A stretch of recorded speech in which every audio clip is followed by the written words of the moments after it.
महाराष्ट्रातील ताज्या घडामोडी पाहण्यासाठी आजच आपल्या विदर्भ न्यूज माझा चॅनलला यूट्यूबवर सबस्क्राईब करा।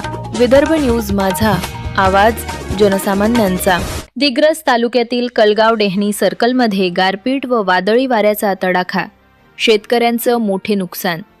आज दिनांक 23 फेब्रुवारी रोजी दिग्रस तालुक्यातील कलगाव डेहणी सर्कल परिसरात अचानक झालेल्या गारपीट आणि वादळी वाऱ्यामुळे शेतकऱ्यांच्या पिकांचं मोठ्या प्रमाणावर नुकसान झाले।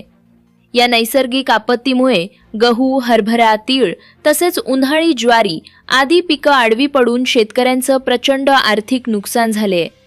या घटनेनं व्यथित होऊन युवा सामाजिक कार्यकर्ते निकेत राठोड यांनी क्षणाचाही विलंब न करता नुकसानग्रस्त शेतकऱ्यांच्या बांधावर जाऊन प्रत्यक्ष पाहणी केली। त्यांनी शेतकऱ्यांशी संवाद साधत परिस्थितीचा आढावा घेतला व त्यांना धीर दिला।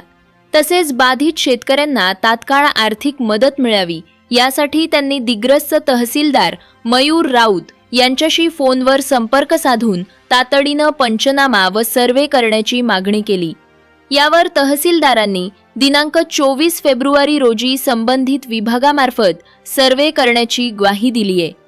नुकसानग्रस्त शेतकऱ्यांना लवकरात लवकर शासनाकडून मदत मिळावी अशी मागणी परिसरातील शेतकरी वर्गाकडून होत आहे।